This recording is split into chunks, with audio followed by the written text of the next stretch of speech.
Hello दोस्तों, नमस्ते। कैसे हैं आप सब। आज की कहानी है घमंडी सास। कहानी को पूरा सुने, अच्छी लगे तो लाइक, शेयर और चैनल को सब्सक्राइब कर दें। धन्यवाद। बहुत समय बाद हमारा दीदी के यहाँ जाना हो रहा था। मेरे पति राजीव का केरल ट्रांसफ़र हो गया था, इसलिए इतनी दूर से जम्मू आना आसान नहीं था। जब दीदी के बेटे की शादी हुई तब मेरे बच्चों के फाइनल एग्ज़ाम चल रहे थे। इस वजह से मैं तब शादी में नहीं जा पाई थी। फिर राजीव को भी छुट्टी नहीं मिली थी। मौसी यानी मेरे बिना ही मेरे बहन के इकलौते बेटे की शादी हो गई थी। मैं इस बार बहुत सारा चाव मन में लिए दीदी के घर आई। दीदी की नई बहुरानी से मिलने की चाहत सबसे ज़्यादा थी। हमने बड़े जोश और उत्साह से दीदी के घर में पैर रखा। मैंने सुना था बड़ी प्यारी है दीदी की बहू, माँ बाप की लाडली और एक भाई की अकेली बहन। दीदी सास बनकर कैसी लगती होगी, ये देखने की भी मेरे मन में बड़ी इच्छा सी थी। अक्सर ऐसा होता है कि सास बनकर एक नारी सहज नहीं रह पाती।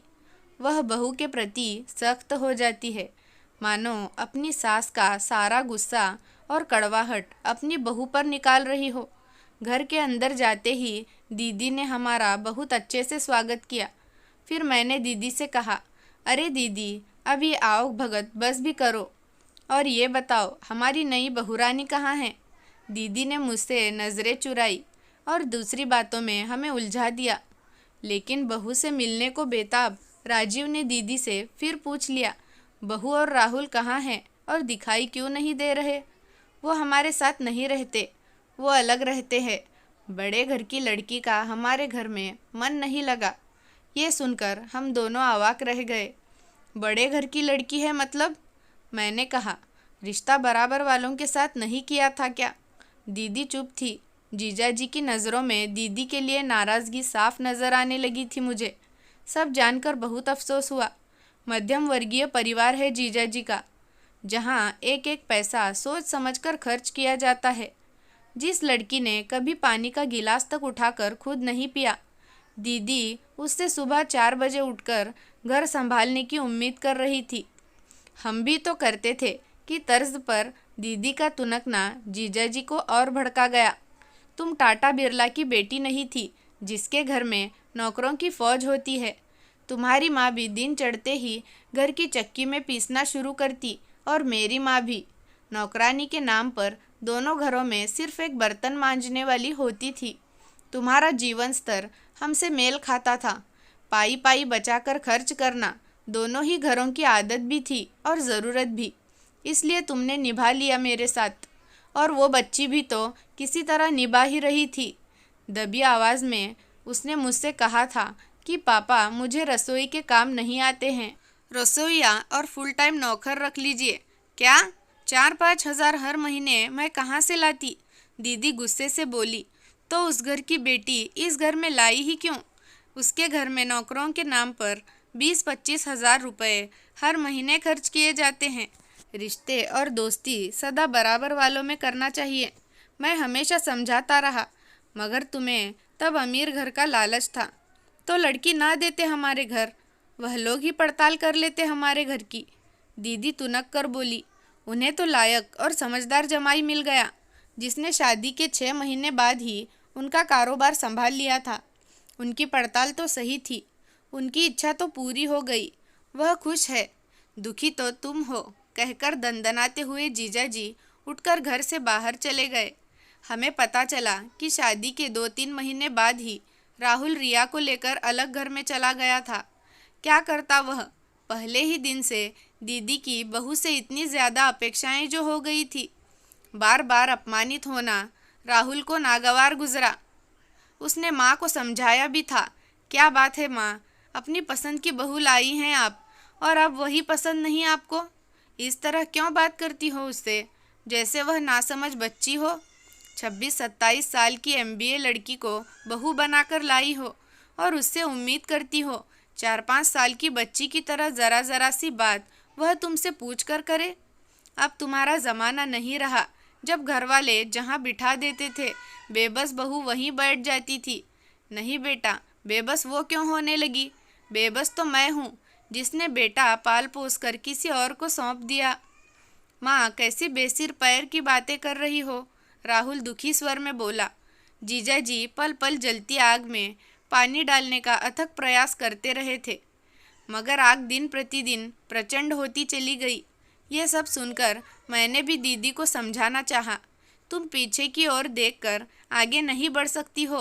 दीदी, जिस काम की उम्मीद तुम बहू से कर रही हो, वही तो तुम कम पढ़ी लिखी होकर भी करती रही हो ना। फिर उसका MBA करना किस काम आया?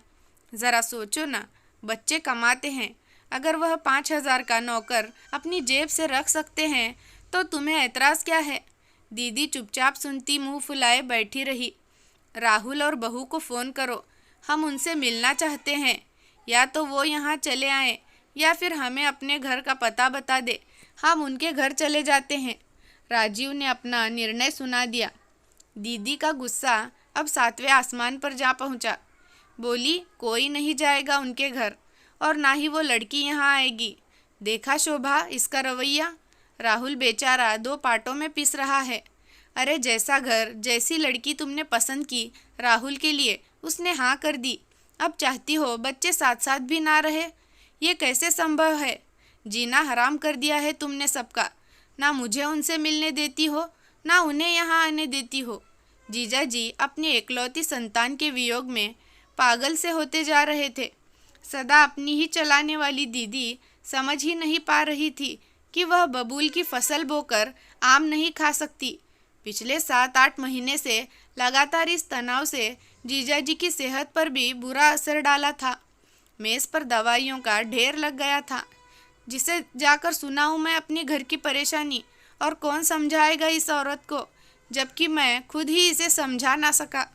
रिया हर रोज़ फ़ोन करके हमारा हालचाल पूछती है। राहुल ने तो अपना घर भी खरीद लिया।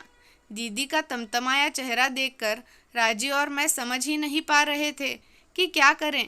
आज के परिवेश में इतनी सहनशीलता किसी में नहीं रही जो तनाव को पी जाए। तभी राजीव ने इशारा करके मुझे बाहर बुलाया और कुछ समझाया। फिर जीजाजी को भी बाहर बुलाया।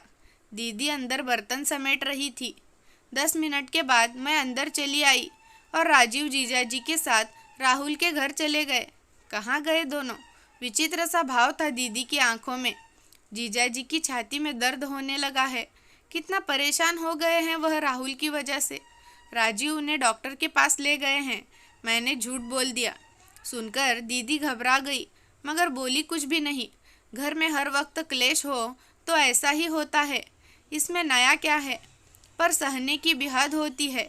तुम तो रो लेती हो, जीजाजी तो रो भी नहीं सकते। फिर बीमार नहीं होंगे तो क्या होगा? अगर कुछ ऊंच नीच हो जाए तो क्या करोगी? जानती हो, जवानी में भी आजकल लोगों में सहनशीलता नहीं रही है, और तुम 60 साल के आदमी से यह आस लगाए बैठी हो, क्या तुम्हारी जिद पर वह अपना बुढ़ापा खराब कर ले? मेरा मतलब ये है कि बेकार की जिद छोड़ो और बच्चों से मिलना जुलना शुरू करो। तुम नहीं मिलना चाहती तो जीजाजी को तो मत रोको। अगर जीजाजी का दिल का रोग लग गया तो हाथ मलती रह जाओगी दीदी, अकेली रह जाओगी तुम। तब पछतावे के सिवा कुछ हाथ नहीं लगेगा। तुम्हारी बहू अमीर घर की है, उसका रहन सहन वैसा है, तो क्या ये दोष उसका हो गया?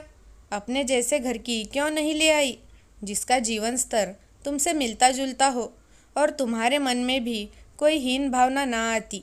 दीदी, क्या यह सच नहीं है कि तुम बड़े घर की बच्ची के रहन सहन को पचा नहीं पा रही हो? जो लड़की अपने पिता के काम में सहयोग करके इतना कमा रही थी, उसने मध्यम वर्गीय परिवार में शादी सिर्फ इसलिए की क्योंकि इस घर की सादगी और संस्कार उसे पसंद आ गए थे। राहुल उसे बहुत अच्छा लगा था। और बस करो शोभा, तुम भी राहुल की बोली मत बोलो। दीदी बीच में ही बोल पड़ी। इसका मतलब मैंने भी वही समझा है जो राहुल को समझ में आया है। रिया एक बहुत ही अच्छी लड़की है, वह तो तुम्हें अपनाना चाहती है, मगर तुम ही उसकी नहीं बनना चाहती हो। दीदी कुछ बोली नहीं। आप दोनों बूढ़े हो रहे हो, शरीर कमज़ोर हो रहा है, तब बच्चों का सहारा तो चाहिए ना।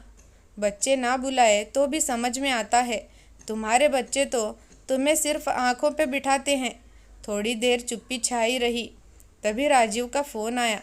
उन्होंने कुछ और समझाया मुझे।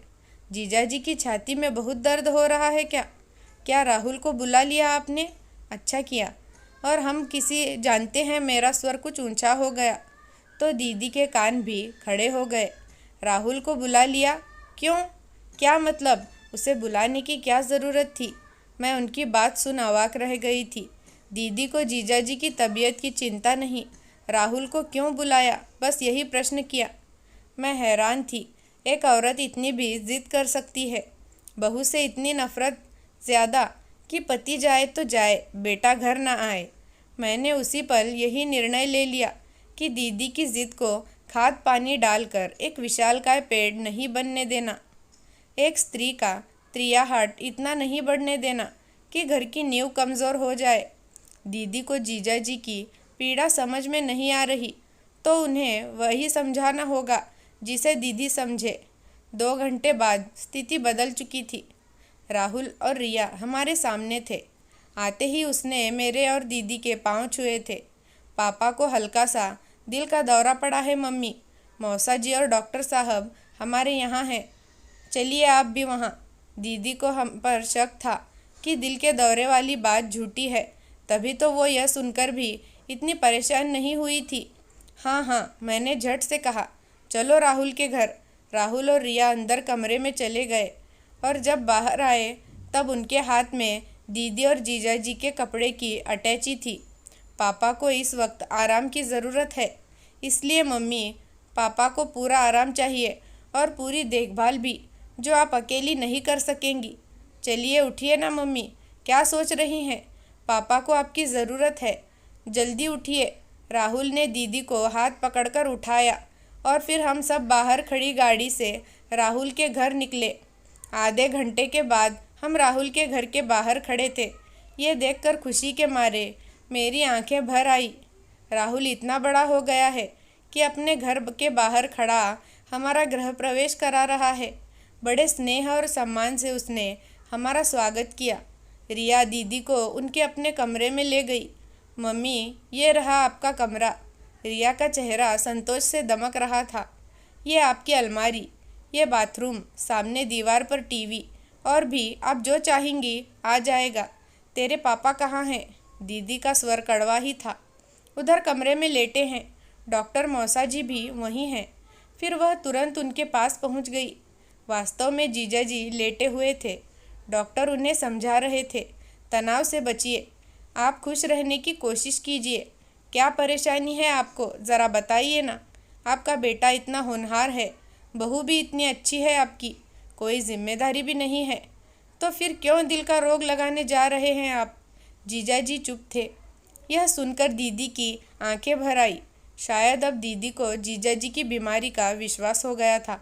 राजीव मुझे देखकर मंद मंद मुस्कुराए। रिया हम सब के लिए चाय और नाश्ता ले आई। जीजाजी की आंखों में सुख चैन दिख रहा था। अब जीजाजी आंखें मूंद कर चुपचाप लेटे थे और दीदी के चेहरे पर पश्चाताप और आंखों में करुणा भरे आंसू थे। देखकर साफ पता चल रहा था कि उन्हें अपनी गलती का एहसास हो गया है और इस तरह एक नई शुरुआत, परिणाम भी सुखद ही होगा। दोस्तों, आपको ये कहानी कैसी लगी कमेंट करके ज़रूर बताना। धन्यवाद।